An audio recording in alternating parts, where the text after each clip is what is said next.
Welcome to the sideline. My name is William Earl Parker,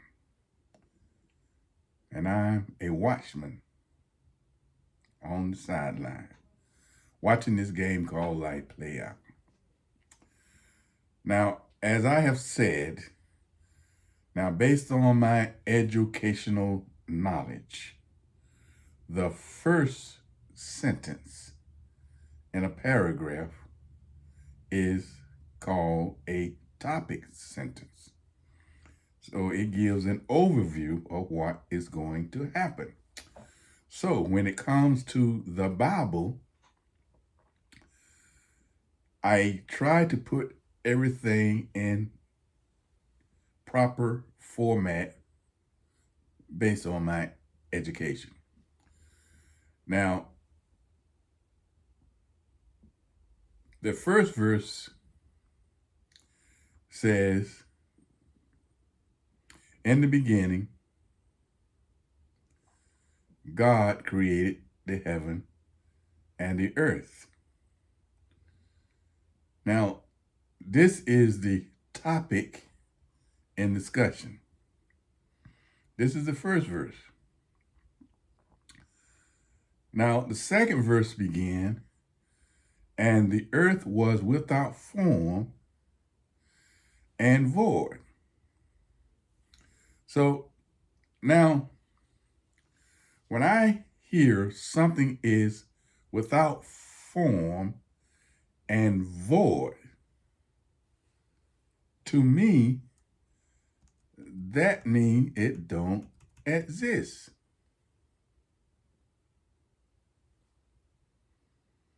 And if it doesn't exist, how could it be classified as chaos or a wasteland?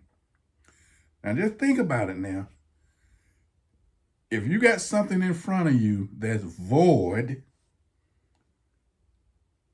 without form, it's something it's something if it's void, you can't see it. If it's without form, it don't have no material shape or anything like that. So there's nothing there. So this is what I am saying when I read the Bible. The first verse telling me that in the beginning God, and the second verse starts out telling me the earth was without form, which means that God is telling me that it wasn't there.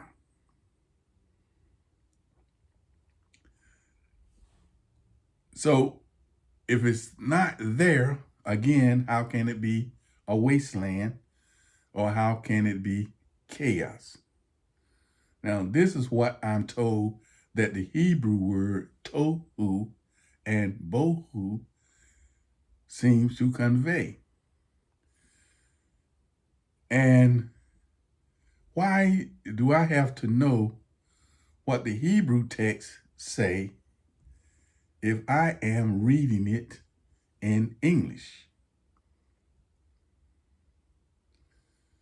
Now, are you telling me the English Bible is translated incorrectly?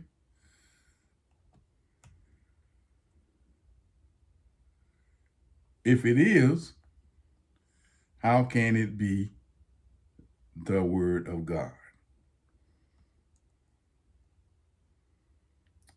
Anyway, verse 2 continues. And darkness was upon the face of the deep, and the Spirit of God moved upon the face of the waters. Now, verse 2 reveals to me that God, darkness, and water was all in the beginning. You see, God, well, like I said, this also brings me back. Like I think about John chapter 1, verse 1. In the beginning was the Word, and the Word was with God, and the Word was God. You see, water was in the beginning, and water symbolizes the Word. So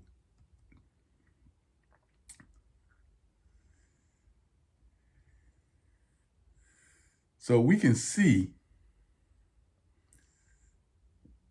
that God did not create the darkness, nor did he create water. Because based on verse 2, they were already there. And the first thing that God said was in the next verse, verse 3, he said, "Let there be light." And that began the process of creation. So God created light out of darkness, and he created the earth out of the water. So verse 1 tells us what God did. Verse 2 tells us what was here at that time. In the beginning, there was darkness and there was water, and the Spirit of God moved across the water. Now, verse 3 starts the creation process. Now, God called the darkness night, and he called the light day. And he said, in the evening and the morning was the first day. So, and this continued on till the fourth day. Each day he created something. And then on the fourth day, he did something spectacular. On that fourth day, God created the sun, the moon, the stars, and he created all this to light the earth. Well, if God did this on the fourth day, then that seems to me that according to the Bible, this is additional proof that the earth did not previously exist. According to the Bible. Because the earth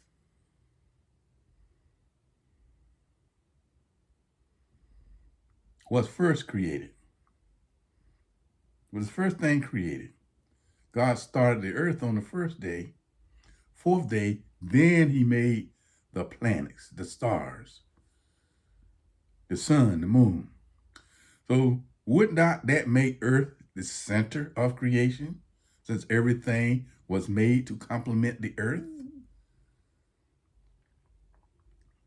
Everything was made to give the earth time and seasons, to govern time, the sun, the moon, the stars, and so forth. Everything was made around the earth. Therefore, if earth was made first, and man was first created on earth, there should be no life forms more advanced than man if the Bible is correct. And I haven't even gotten to the creation of man yet. See, from verse 1 through verse 19, God is in the process of creating the earth for the first time, the way it reads to me. And I ask you to read it for yourself. And no matter how you spin it, you can't justify millions or billions of years of earth history from the Bible. I have stated that the Bible covers approximately 7,000 years of earth. Most people say 6,000 years, but I'm adding an extra year in there.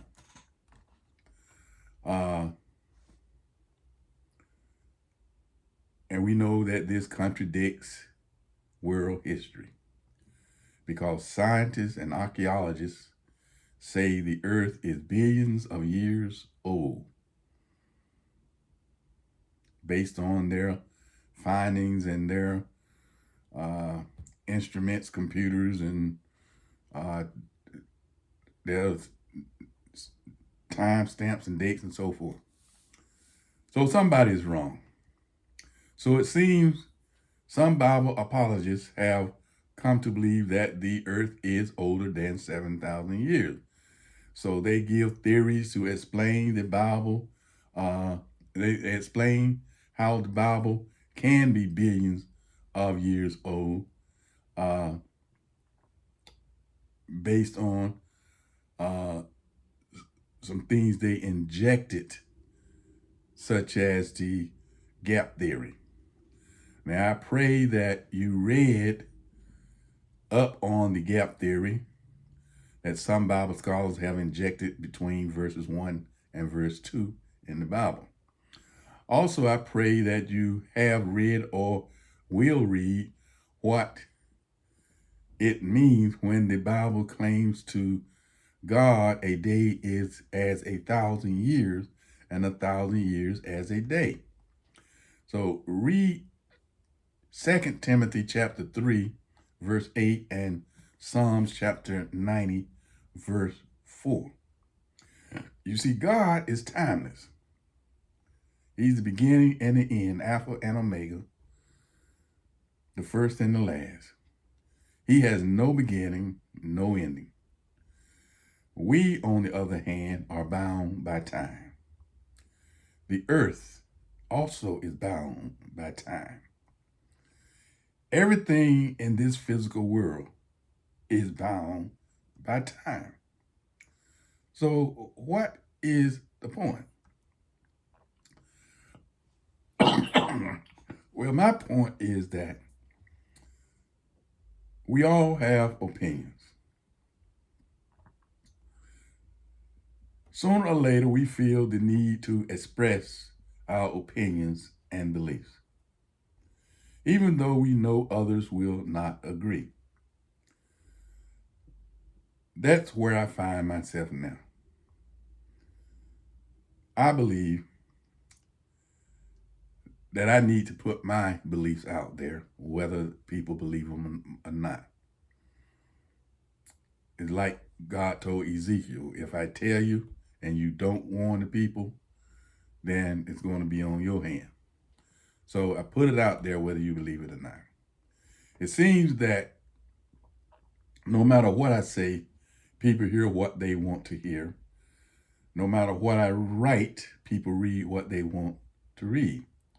So I assume the same is said about me when I explain my understanding of the Bible and ignore what other people have said or what they have written.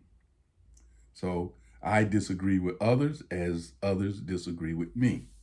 I believe we are entitled to our own beliefs until we run across something that changes our mind. Now, the Bible has been the biggest influence in my life.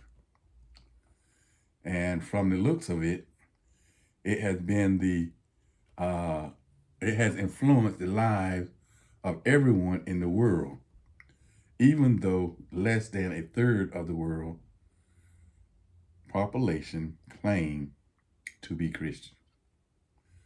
So let's be clear. I am not on a walkabout through the scriptures to try to prove anything.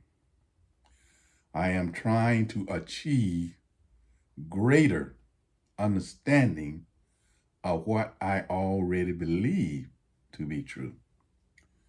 And I'm looking for information to help me grow in my belief or in some way change my belief. My ancestry chart and my DNA results added fuel to the fire. Based on all the information I am aware of, I was born in America. My birth language is English. I took 2 years of Spanish and 1 year of French, some 50 years ago. And now I still can't read, write, speak, or understand either one of those languages. I can barely understand English. I mention this because no matter where the Israelite went, they had no problem speaking the language of the people they encountered.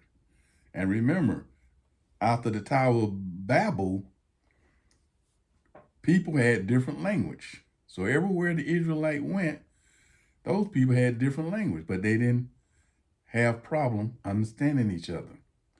In some cases, they used an interpreter, as when Joseph deceived his brothers to conceal his identity from them. But that's getting ahead of myself right now. My Bible is written in English. But to better understand it, I am told I need to know what certain words and phrases, passages mean in Hebrew, Arabic, and Greek. This is my rant of the week. Because why should I have to understand another language to understand the Bible, which is supposedly be the Word of God? Next week, we meet man on our journey. My name is William Earl Parker, a watchman on the sideline. And I'm just saying, keep it real, but keep it simple. And don't forget to subscribe.